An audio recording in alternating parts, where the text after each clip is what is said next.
Dios les bendiga, amados hermanos, en esta noche. Les saluda un servidor, el pastor José Manuel Suárez Torres. La hermana Olga Lidia Ara Sánchez, mi esposa, se encuentra aquí frente a un servidor. A mano derecha, la hermana Sayan Yamilet, sierva del Señor. Amén. Y mandamos saludos a todos los hermanos aquí en Cunduacán, en Comalcalco, en Libertad, en todo Tabasco, en todo México, hasta Puebla, ¿verdad? La hermana Rosario López, que es una hija en el Señor ya de este ministerio. Damos gloria al Señor por ello. Vamos a seguir, hermanos, diría un hermano, vamos a seguir continuando. Vamos a seguir con el tema de las 70 semanas de Daniel, y en esta ocasión estamos hablando de los propósitos. Entonces vamos a continuar, hermanos, con este hermoso tema. Vamos a orar y vamos a pedir al Señor su gracia. Padre, en el nombre poderoso de Jesús te damos gracias esta noche. Te suplicamos, Señor, que nos bendigas de una manera poderosa, de una manera especial, Padre eterno. Danos palabra de bendición, palabra que edifique, palabra que exhorte, que consuele, pero una palabra, Señor, de parte tuya. Esa palabra profética más segura sea, Señor, como lámpara que alumbra en medio de la oscuridad. En el nombre poderoso de Jesús, muchas gracias, Padre eterno. Amén. Bien, hermanos, la importancia de tratar estos temas de escatología es porque la iglesia debe desarrollar, hermanos, el espíritu de los hijos de Isaacar. Los hijos de Isaacar, hermanos, eran expertos en discernir los tiempos. Entonces la iglesia tiene que ser o tiene que desarrollar, hermanos, el discernimiento, una expertise en cuanto a los tiempos que estamos viviendo. Eso es importantísimo, ya que, hermanos, mucha gente está confundida, otros están aterrados, otros tienen incertidumbre.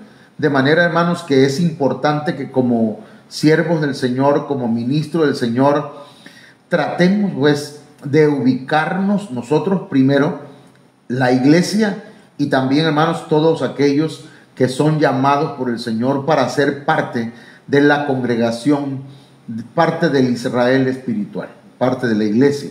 Así que, hermanos, cuando hablamos de las 70 semanas de Daniel, estamos hablando de la última semana, de los últimos 7 años, en que Dios va a darle la oportunidad a Israel, y también va a darle oportunidad a aquellos que no lavaron sus vestiduras en el tiempo de la gracia, en la era de la iglesia.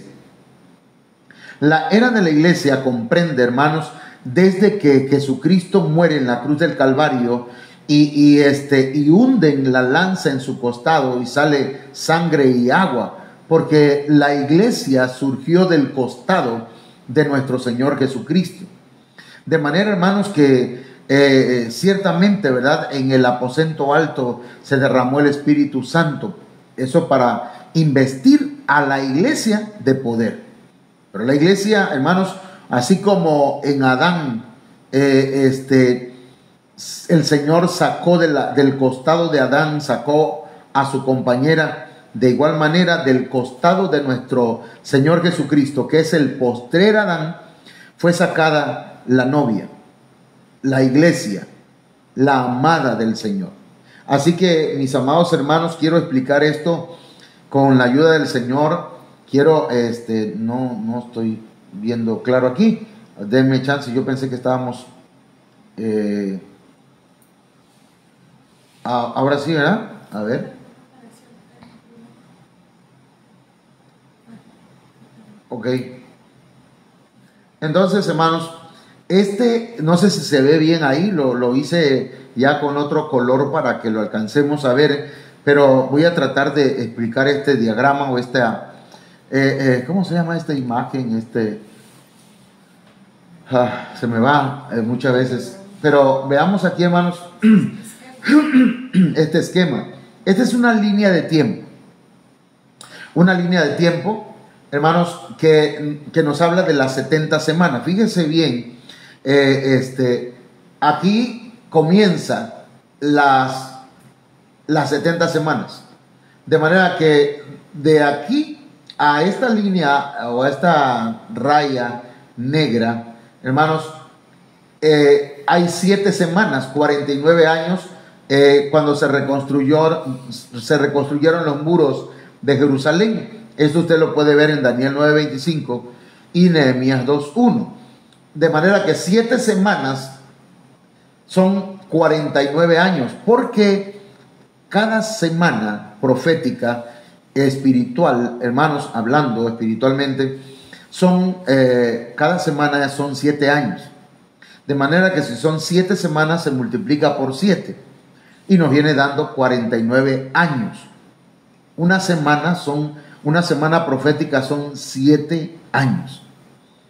Una semana literal son 7 días, pero en lo profético y en lo espiritual son 7 años. ¿Ok? Entonces, y eso la Biblia habla pues de las 70 semanas y la desglosa en partes. La primera parte son 7 semanas y luego dice que habrán 62 semanas. Esas 62 semanas, hermanos, se multiplican por 7 y viene dando 434 años desde que se reconstruyeron los muros de Jerusalén hasta el ungido, de aquí hasta aquí, hermano. O sea, hasta que Cristo vino se presentó en su primer venida, pues, ¿me entiende? Cuando se hizo carne y nació de una virgen y todo lo que usted y yo hemos leído en la palabra del Señor. Entonces pasaron 434 años. Entonces 49 años más 434 años, estamos hablando de 483 años. Y ya aquí son 69 semanas. Pero son 70 semanas que se profetizaron, que el Señor le mandó a decir a Daniel que iba a ser el tiempo en el que Dios iba a obrar para tratar con Israel. O sea que esto está hablando como de un reloj en una cuenta regresiva, ¿me entienden? Entonces comenzó 70, 69, 68, 67, 66, 65, ¿verdad? Y así, de manera que ahorita vamos en la semana 69. Quiere decir que falta una semana. Entonces, Dios hace pausa, lo veíamos la semana pasada, Dios hace pausa en la historia y en su reloj, hermanos, cuando Israel no está en su territorio o cuando Israel, hermanos, ha tenido otras situaciones en cuanto a su relación con Él. De manera que ahora mismo ese reloj está detenido, está en pausa. ¿Sí? Y lo que viene, hermanos, ahora es que de aquí de la crucifixión de Jesucristo, ahí usted puede verlo, mire, no lo alcanzo a ver acá, es que se me perdió. Sí, bueno, en esta parte no sé si alcanza a ver usted la flecha blanca, esta que estoy moviendo aquí, pero toda esta parte de aquí, hermanos, es la era de la iglesia. Ahí lo dice, era de la iglesia. Toda esa parte ahí, gracias, hijo. Mire que mi esposa, gracias. Esta parte de aquí, hermanos, de aquí a allá, estamos hablando de una era, la era de la iglesia. ¿Sí? Entonces, ahí, a ver, como si fuera una varita mágica. No, ni Dios lo quiera, el Señor reprende eso. Entonces, la era de la iglesia. ¿Cuánto tiempo va a ser la era de la iglesia? Hermanos, es la era de la gracia. No lo sabemos. No sabemos porque, hermanos, es un tiempo que el Señor le está dando al mundo, a los gentiles, incluso a Israel también, de que se arrepientan. Todo aquel que se convierta a Cristo en esta era, hermanos, será salvo. ¿Sí? Porque se abrió el camino hacia el Padre, y ese camino es Jesucristo, ¿verdad? El que dio su vida por nosotros en la cruz del Calvario. Pero Cuando el Señor venga por su iglesia, que aquí, hermanos, en esta línea aquí negra hacia arriba, ahí en la parte de arriba dice arrebatamiento. ¿Sí? Arrebatamiento, no alcanzo a ver acá, desde acá. Pero bueno, entonces ahí está el arrebatamiento de la iglesia. Cuando la iglesia sea arrebatada, porque el Señor viene por su iglesia. Dice la Biblia que en un momento, en un abrir y cerrar de ojos, el Señor va a venir por su iglesia. Entonces, cuando el Señor venga por su iglesia, hermanos, en esta parte de aquí se ve no sé si se ve allá, Yami. Sí. Bueno, aquí es el arrebatamiento. Cuando el arrebatamiento se dé, en ese momento se activa la última semana de Daniel, que van a ser 7 años. 7 años en que la iglesia va a estar en las bodas del Cordero. Pero mientras la iglesia se está gozando, hermanos, la novia se está gozando en las bodas del Cordero, aquí en la tierra, hermanos, ocurre la última semana de Daniel. Y a eso, hermanos, ahí se da la pretribulación, la tribulación y la gran tribulación. O sea que va a ir, se va a ir, digamos así, hermanos, se va a ir subiendo la llama, el fuego, poco a poco. ¿Sí? En la pretribulación va a ser el principio de dolores, pero ya en la tribulación será un poco más fuerte. Y en la gran tribulación, hermanos, ni se diga. Dice la Biblia que será un día como un horno ardiente, será un día de tinieblas y no de luz. Por eso cuando la Biblia dice que muchos van a ser echados a las tinieblas de afuera, no se refiere al infierno. Se refiere, mis amados hermanos, a la gran tribulación. Porque en el arrebatamiento va a haber parte de la iglesia que va a ser regresada a la tribulación y a la gran tribulación. ¿Por qué? Porque no se dejaron moldear, no se desarrollaron, no quisieron. Porque esto es, hermano, esto tiene que ser voluntariamente, tiene que ser de corazón, tiene que hacerse con toda el alma, con todo nuestro espíritu, con todas nuestras fuerzas. De lo contrario, hermanos, entonces quiere decir que no llegaremos a dar la estatura. Y lo que el Señor quiere es que nosotros demos la estatura del varón perfecto. Pero no por nosotros mismos, sino que Jesucristo, su palabra, su Espíritu Santo, los 5 ministerios, hermanos, van a estar obrando, y la gracia del Señor en nosotros para que podamos ir evolucionando, creciendo, desarrollándonos. Amén. Entonces, quiere decir que hace falta esa última semana. Pero esa última semana, el trompetazo, el inicio, lo que va a marcar el inicio de la última semana de Daniel es el arrebatamiento de la iglesia. Ok. Vamos entonces a avanzar en cuáles son los propósitos de las 70 semanas de Daniel. Ya vimos que es poner fin a la transgresión, terminar con el pecado y expiar la iniquidad. Eso lo vimos la semana pasada, el domingo. Ahora, traer justicia eterna. Para eso es la última semana de Daniel. En la última semana de Daniel, hermanos, el Señor va a hacer justicia eterna. Mire, en la actualidad el mundo y su sistema, hermanos, no han podido ejercer justicia. Me perdonan, pero en México y en ningún país hay una justicia, hermanos, 100%. Hay demasiada injusticia. Los gobiernos se venden por dinero. Las autoridades también. El mundo está en un caos. El mundo está, hermanos, en corrupción. Hay grados definitivamente de corrupción, pero, hermanos, la injusticia impera en el mundo. Entonces, hermanos, el mundo, mucha gente tenemos hambre y sed de justicia. Pero cuando el hombre desconoce la justicia de Dios, hermanos, entonces en su lugar practica su propia justicia. ¿Sí me explico?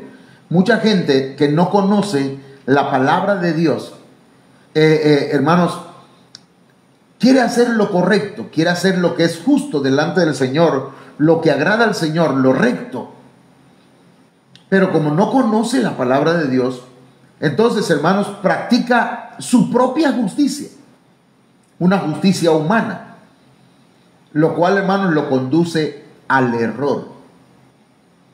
Entonces, Romanos 10:3 dice, lo explica de esta manera, dice, porque ignorando la justicia de Dios y procurando establecer la suya propia, no se han sujetado a la justicia de Dios. Sé que hay gente, hermanos, que ignora acerca de la justicia de Dios y entonces establece su propia justicia. ¿Y qué pasa, hermanos? Que no se sujeta a la justicia de Dios. Pero Dios, por medio de su Hijo, nos ha traído su justicia. De manera, hermanos, que vamos a ver algunas manifestaciones de su justicia. ¿Cómo se manifiesta la justicia de Dios? Mire, primero, por medio de la justificación. O sea, Dios nos justifica a nosotros. Dios comienza, hermanos, su plan de justicia comienza en el corazón del ser humano. Por eso dice Romanos 5:1, por tanto, habiendo sido justificados por la fe, tenemos paz para con Dios, por medio de nuestro Señor Jesucristo. Entonces, mis hermanos, ¿qué es lo que nos justifica? Nuestro Señor Jesucristo, su muerte, su resurrección vino a traernos, hermanos, justificación. De manera que todo aquel, no importa que haya sido un perdido, no importa cuál sea su pasado, si viene a Cristo, hermanos, hace las paces con Dios y es declarado inocente, es declarado justo, porque ya Jesucristo pagó por él. Eso es lo que mucha gente no logra entender, pero en el nombre de Jesucristo, que tu mente y tu corazón y tu espíritu reciban esta palabra y la logres entender en esta noche. Amén. Que la logres entender, hermano, hermana, para que entiendas que no es con tu propia justicia. Hay gente que dice, no, es que yo tengo que dejar de tomar, dejar de fumar, dejar de hacer ciertas cosas malas para entonces acercarme a Dios. No. Ven al Señor con toda tu injusticia. Ven al Señor con todos tus pecados. Ven al Señor sucio, no importa cómo tú vengas. El Señor está dispuesto para perdonar todos tus pecados y limpiarte, porque Él dijo en la cruz del Calvario, dijo, consumado es. Está establecido el plan de salvación y la sangre de Cristo nos limpia de todo pecado. Por lo tanto, todo aquel que viene a Cristo, hermanos, es justificado. Ahora, sabemos que a todos los que hemos creído en su nombre y le hemos aceptado como Señor, nos ha declarado inocentes, nos ha justificado. ¿Por qué dice Romanos 4:25? Ya que fue entregado por nuestras transgresiones, pero fue resucitado para nuestra justificación. Entonces, Él murió para perdonar nuestras transgresiones. Aquellas faltas que cometimos contra Dios, aquellas cosas que ofenden a Dios, Él fue entregado, dio su vida por nosotros, pero resucitó, no se quedó en la tumba, y al resucitar, hermanos, sella con la resurrección nuestra justificación. Legalmente, si usted recibe a Cristo legalmente, hablando espiritualmente, usted es justificado. Usted es declarado absuelto, inocente. Ok. Entonces, veamos acá. Otra de las cosas, hermanos, es que el Señor establece el reino. Su reino, ¿dónde? En el corazón del ser humano. El reino no se va a establecer poniendo gobernantes cristianos. El reino de Dios se establece en el corazón y es justicia. Porque dice Romanos 14:17, porque el reino de Dios no es comida ni bebida, sino justicia y paz y gozo en el Espíritu Santo. Mire, justicia, hacer lo correcto, paz y gozo. Entonces tenemos que hacer lo correcto, debemos tener paz en el Señor y debemos gozarnos, ¿sí? Tener la alegría que produce el Espíritu Santo en nosotros. Es decir, hermanos, no es con nuestra propia fuerza, sino es con la ayuda del Espíritu Santo. Usted no puede cambiar solo, usted no puede cambiar sola. Necesita la ayuda del Espíritu Santo de Dios. Necesita que el reino de Dios se implante en su corazón y entonces va a poder hacer lo correcto, va a poder tener paz, una paz que sobrepasa todo entendimiento, una paz que usted no la va a entender y la gente va a decir, bueno, ¿y por qué? Si esa persona tiene problemas en su hogar, sí, pero recibió a Cristo y está gozoso. Pero le fue mal, sí, pero tengo a Cristo en mi corazón y Él es suficiente. Y el Espíritu Santo vino a mi vida y me trajo gozo y paz. Amén.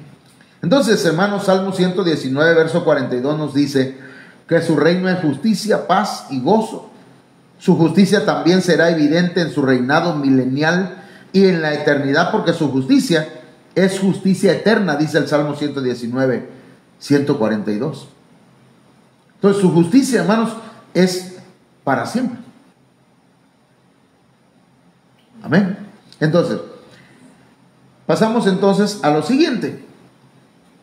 El siguiente propósito dentro de lo que va a ocurrir en las 70 semanas, en la semana número 70 de Daniel, es que el Señor viene para sellar, en las 70 semanas se va a sellar la visión y la profecía.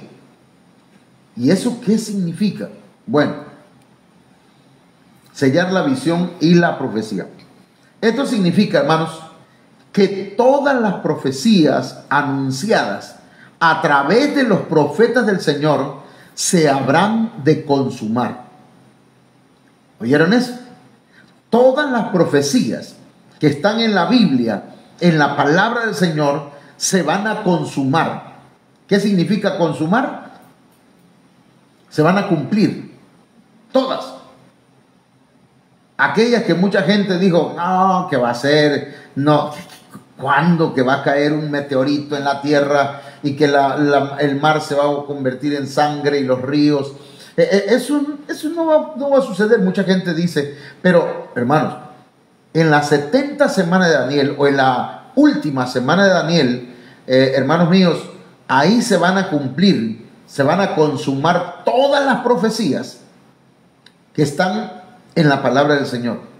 ¿Por qué? Porque Dios es fiel a su palabra. Eso es importante, mis hermanos. Mucha gente no cree en las profecías. Y a veces, ¿verdad? Aunque se les dé una palabra, hermanos, de parte del Señor, una profecía de parte del Señor, no la reciben. Y como no la reciben, pues no se cumple. No la creen. Pero los que la creen o las creemos, hermanos, se va cumpliendo. Y vamos viendo con nuestros propios ojos y en nuestra propia vida cómo se va cumpliendo las profecías que el Señor nos da.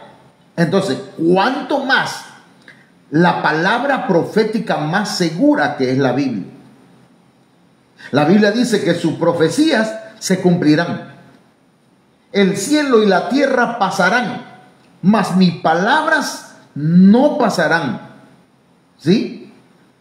Se van a cumplir. De todo lo que encontramos escrito en la palabra profética, quiero explicar esto. La palabra profética no es una profecía. O sea, no es una... hermano, fíjate que el Señor me habló por medio de un pastor y me dio una palabra profética. Eso no es correcto. La palabra profética es la Biblia. Pero otra cosa es una profecía. ¿Sí? Entonces la palabra profética más segura es la Biblia. Y no pasará una jota y ni una tilde sin que tenga cumplimiento. Se va a cumplir. Entonces tenemos que poner también, fíjese, tenemos que poner mucho, ¿cómo decirlo? Tenemos que acercarle el zoom a algunas jotas o a los tildes. Quiere decir que cuando leamos la Biblia debemos tener cuidado, hermanos, cómo la leemos. ¿Sí? Debemos tener cuidado. Cuando usted lea la Biblia, ponga atención o pongamos atención cómo la leemos. Porque no vaya a decir como aquel que estaba leyendo la Biblia, dijo, y el Señor entró a Jerusalén sentado en un pollito. Y todos nos quedamos viendo, ay padre, pobre pollito. Entonces, debemos leer bien. Porque ni una jota ni un tilde van a quedar sin cumplimiento. Entonces, no sea verdad que estemos predicando una palabra sin haberla trazado correctamente. Eso es importantísimo, mi hermano. Entonces, 2 de Pedro 1:19, aquí tenemos la cita bíblica que nos dice que la Biblia es palabra profética más segura. Mire cómo dice. Tenemos también, ahí está, mire, la palabra profética más segura. Y eso me pone a pensar mucho, hermano, porque mire, alguien puede profetizar. Y puede ser que a veces que dé en el blanco, ¿verdad? En el puro centro la profecía. Pero a veces, hermano, metemos la pata. A veces metemos la pata. ¿Sí? Yo no sé cuántas veces yo he metido la pata, pero en algunas ocasiones que el Señor, yo he sentido que Dios me da una palabra, la suelto, la digo. En una ocasión le decía a una pareja, dice el Señor, que Él ya te ha hablado una y otra vez para que vayas y prediques su palabra, pero tienes miedo. Y cuando yo estaba dándole esa profecía a esa pareja, pues el Señor estaba confirmándolo. Cuando terminamos, se me acercó aparte el hermano y me dice, hermano, ¿quién le dijo a usted lo que me habló? Le digo, pues el Señor. Me dice, fíjese que el Señor ya me ha hablado 3 veces, me ha hablado. Y usted, cuando me dio la profecía, me dijo que el Señor me había dado una, me había hablado 2 y 3. Y eso me confirmó. Pero también me pasó otro caso, ¿verdad? Que una hermana en un lugar estábamos orando por ellos y le digo, el Señor te va a dar un hijo. El Señor, y oramos por su vientre. Y sí, hermanos, al poco tiempo tuvo un bebé. Pero me ha pasado también, ¿verdad? Que he orado que he tenido en mi mente, en mi corazón. Y todavía tengo ahí, hermanos, que me carga por ahí. Que le di a unos hermanos muy amados. Que yo les di una palabra, hermanos. Una profecía más bien. Y diciéndole que ellos iban a tener un hijo. Y yo estoy así, mire, hermano, esperando que se cumpla, porque yo estoy seguro que fue el Señor. Pero puede ser que uno se equivoque. Puede ser que uno se emocionó tanto y dijo, es una palabra que el Señor me dio y la voy a declarar. Puede ser que fallemos, no que puede ser, fallamos, ¿verdad? Pero la palabra profética más segura es la Biblia y no falla. Y dice, a la cual hacéis bien en estar atentos como a una antorcha que alumbra en lugar oscuro, hasta que el día esclarezca y el lucero de la mañana salga en vuestros corazones. Entonces la Biblia es la palabra profética más segura. ¿Quieres una profecía segura? Ve a la Biblia. ¿Quieres que el Señor te hable? Ve a la Biblia. Quiero saber qué hacer, pastor. Lee la Biblia, estudia la Biblia. Oye el mensaje de la palabra del Señor. Dios te va a guiar por medio de su palabra, por medio de su espíritu.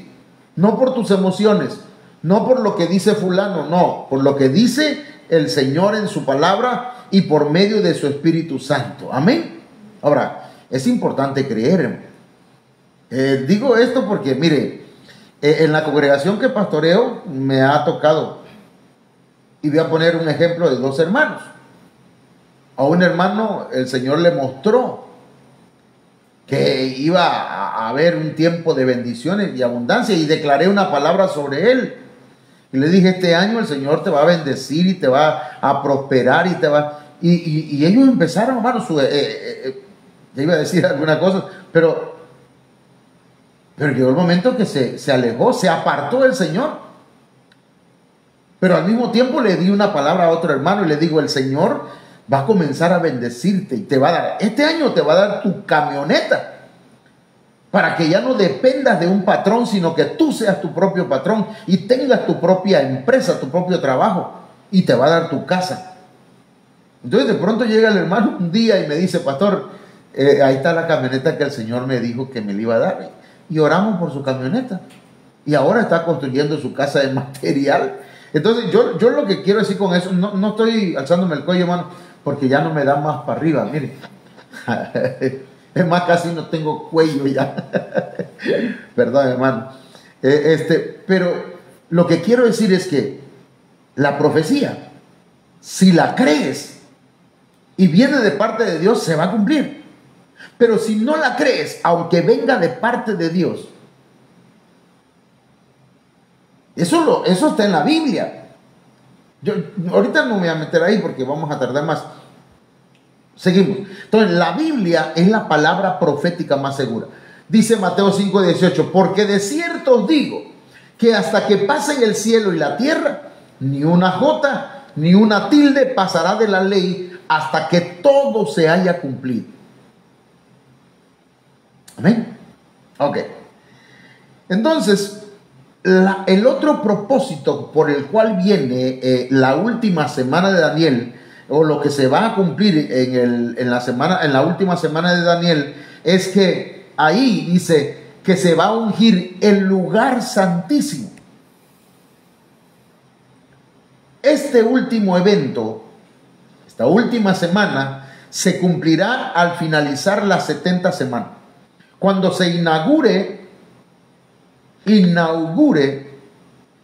mire, puse acento. Cuando se inaugure el reino milenial, entonces el Señor ungirá el lugar santísimo para habitar y gobernar entre su pueblo, porque se va a construir. Ahora, eso ya lo vimos en otros temas aparte. Ok, viene el reino milenial, hermano. Dice la Biblia en Ezequiel 43, 5 al 7, y el Espíritu me levantó y me llevó al atrio interior, y he aquí la gloria del Señor llenó el templo. Y oí a uno que me hablaba desde el templo, mientras el hombre estaba de pie junto a mí. Y me dijo, hijo de hombre, este es el lugar de mi trono, el lugar de las plantas de mis pies, donde habitaré entre los hijos de Israel para siempre. Y la casa de Israel no volverá a profanar mi santo nombre, ni ellos ni sus reyes con sus prostituciones y con los cadáveres de sus reyes cuando mueran. Viene un reino milenial al finalizar las 70 semanas. Las 70 semanas van a ser el preludio, hermanos. La última semana de Daniel va a ser el preludio al reino milenial. Ya en la palabra de Dios está descrito que la gloria de Dios va a llenar el templo, así como cuando estaba representada en el arca del pacto, con la diferencia, hermanos, que Dios mismo habitará en el lugar santísimo. Eso según Primera de Reyes 8:6. Entonces aquí vemos que en la última semana hay eventos que están profetizados en la palabra. ¿Cuáles son? Vamos a ver, son por lo menos 4. En la última semana se va a dar la abominación desoladora.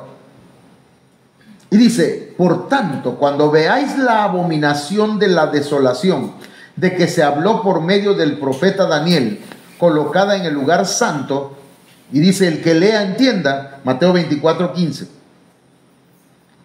Aquí el Señor Jesucristo lo que está recordando son las palabras de Daniel allá en Daniel 9:27, que va a existir una abominación desoladora, hermanos, como la que cometió Antíoco Epífanes cuando profanó el templo de Dios,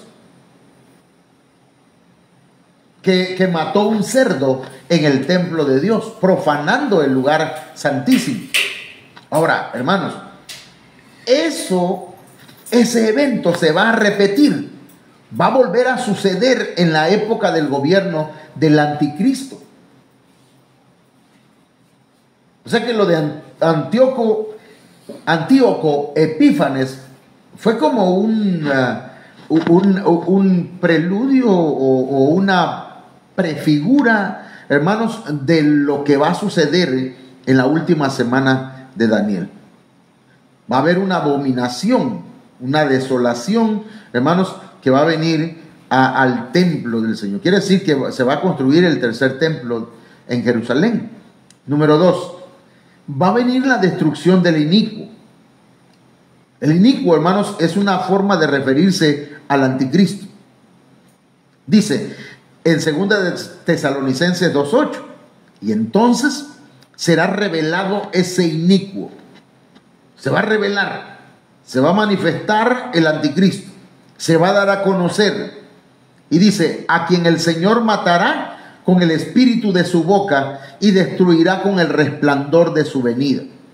Entonces, hermanos, quiere decir que al final de la última semana de Daniel va a haber una gran victoria. El Señor, al fin de cuentas, hermanos, manifestará su victoria sobre sus enemigos. Dice que el Señor destruirá al inicuo con el resplandor de su venida y destruirá a los que se le oponen con la espada de su boca, la cual es su palabra, según Apocalipsis 19:21. Entonces no se oponga al Señor, no pelee contra Dios. Al contrario, hermano, sea usted inteligente, sea usted sabio y póngase en el equipo de los vencedores. Es un consejo. Eso ya depende de usted, ¿verdad? Ahora, número 3. Al finalizar la última semana de Daniel, viene la segunda venida del Señor. Entonces, dice la Biblia, fueron desmenuzados todos a la vez: el hierro, el barro, el bronce, la plata y el oro. Quedaron como el tamo de las eras en verano, y el viento se los llevó sin que quedara rastro alguno de ellos. Y la piedra que había golpeado la estatua se convirtió en un gran monte que llenó toda la tierra. Aquí estamos hablando de un sueño. En Daniel capítulo 2, verso 35, se nos habla de este sueño. Como la gran piedra que representa a Cristo viene y desmenuza una gran estatua que representa los imperios griegos, medo-persa, romanos. Hermanos, los imperios que han habido a lo largo de la historia y que de alguna manera, hermanos, van a ser desmenuzados, dice allá arriba, hermano. Entonces fueron desmenuzados todos a la vez. Quiere decir que estos imperios, hablando espiritualmente, todavía existen. Todavía están, hermano. Y cuando Cristo venga, va a desmenuzar todos los reinos o los imperios que hayan, tanto espirituales como terrenales. Fíjense qué tremendo, porque el Señor viene a reinar. En la visión de Nabucodonosor, que es lo que acabamos de leer, se profetizó que vendrá una piedra, una gran roca, a destruir la estatua conformada de diversos materiales. Esto representa la finalización del gobierno gentil. Después de este evento se inaugurará el periodo milenial. Bueno, entonces, hermanos, el mundo está mirando hacia el futuro con incertidumbre. Muchos están mirando con terror, porque perciben que en los últimos tiempos habrá eventos catastróficos que va a haber enormes desastres. Hermanos, hoy, hace rato estaba leyendo que dice que hace unos días atrás habían 4 casos de Omicron aquí en Tabasco. Ahora ya hay 20.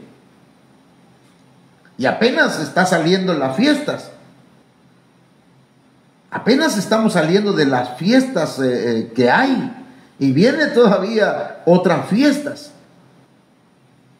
¿Cuánta gente, hermano? Hay gente que tiene miedo. Pero la iglesia, hermanos, está en las manos del Señor. Por eso dice aquí, sin embargo, los cristianos debemos saber que aunque vienen días terribles y días difíciles para el mundo, nosotros debemos estar seguros en la mano del Señor y debemos, hermanos, estar preparados para el encuentro con nuestro Dios. Eso lo dice aquí Amós 4:12. Así que mire, hermano, hace unos días, ¿perdón? Creo que eran 3. Sí. Entonces, mis hermanos, hace unos días le comentaba a la iglesia porque el Señor empezó a inquietarme. A veces, pues, el Señor me hace sentir cosas y yo sentía que el Espíritu Santo me hablaba y ponía en mi corazón que lo que viene pronto, hermanos, van a ser cosas tremendas. Hace unos 3 años atrás, antes de la pandemia, el Señor nos hablaba en la iglesia y nos decía que el mundo iba a ser sacudido, que iba a ser zarandeado, pero que la iglesia no tuviera temor, no tuviera miedo por todo lo que iba a pasar. Y cuando viene todo esto, hermanos, de la pandemia, wow. Y ahora el Señor sigue dando testimonio, hermanos, de que el mundo va a seguir siendo sacudido, zarandeado. Después de Omicron vienen otras enfermedades y otros eventos catastróficos sobre la tierra. Y no somos profetas, pues, de mal agüero. Solamente, hermanos, es que la Biblia, la palabra profética más segura lo dice. Pero la iglesia, hermanos, está en las manos del Señor. Si usted ya recibió a Cristo en su corazón, usted está seguro en las manos de Dios. No tenga miedo. No tenga miedo de la crisis. No tenga miedo de las enfermedades. No tenga miedo de lo que pueda venir al mundo. No tenga miedo de lo que el mundo tiene miedo. Usted está en las manos del Señor. Usted está en las manos poderosas de nuestro Señor Jesucristo. Y lo que está en las manos del Señor, nadie lo puede arrebatar. No temas de lo que va a pasar en este tiempo. No tengas miedo a lo que la gente le tiene miedo. No te sientas agobiado y afligido por lo que la gente que no tiene a Cristo, que no tiene a Dios, se aflige. El Señor te va a suplir todo lo que necesitas. Antes de que el Señor sacara al pueblo de Israel de Egipto, lo bendijo abundantemente. Le dio abundancias. Así que, hermano, prepárate. Abre tus 2 manos y recibe las abundancias que Dios te va a dar. No te vas a ir con las manos vacías. Y no estoy hablando en términos solamente terrenales, materiales, sino espirituales y hasta celestiales. Recibe a Cristo en tu corazón si no lo has hecho. Recibe al Señor en tu vida. Dile al Señor que entre en tu corazón, que perdone tus pecados y comienza a vivir para Él. Oramos. Padre, esta noche en el nombre de Jesús, hoy estamos, Señor, compartiendo tu palabra y yo te suplico, mi Dios, que tu Espíritu Santo confirme esta palabra en el espíritu de cada hermano y de cada hermana. Que aquellos que hoy abren su corazón para ti sean perdonados y reciban la paz que viene de parte tuya, el perdón de sus pecados. Todas aquellas cargas, aquello que le aflige y le agobia, Señor, sea levantado en el nombre de Jesús y tengan la paz que sobrepasa a todo entendimiento. En el nombre de Jesús de Nazaret, tú que has perdido tu familia, tu hogar, tú que tienes conflictos en tu matrimonio, en tu trabajo, que estás pasando por una enfermedad, el Señor te dice: no tengas miedo, yo te tengo en mis manos, no temas, yo estoy contigo. Dice el Señor: yo te voy a sustentar, yo te voy a fortalecer, yo estoy contigo, yo estoy a tu lado, yo voy contigo y yo te sostengo con mi mano derecha. Te enferman. Que Dios te bendiga abundantemente. Mañana, con la ayuda del Señor, quiero invitarles, hermanos, para que nos estemos viendo aquí una vez más y podamos continuar con un tema, hermanos, que hemos estado compartiendo. A ver si lo puedo poner aquí para que usted sepa, ¿verdad?, de qué estamos hablando o estaremos hablando esta semana. Esta semana estaremos hablando de este tema: reivindicación, Job. Entonces vamos a hablar de este tema, de la reivindicación, pero vamos a hablar en la vida de Job. Yo le invito pues para que mañana a partir de las 8 de la noche usted, hermano, se conecte y reciba esta palabra. Que Dios le bendiga a todos. Amén.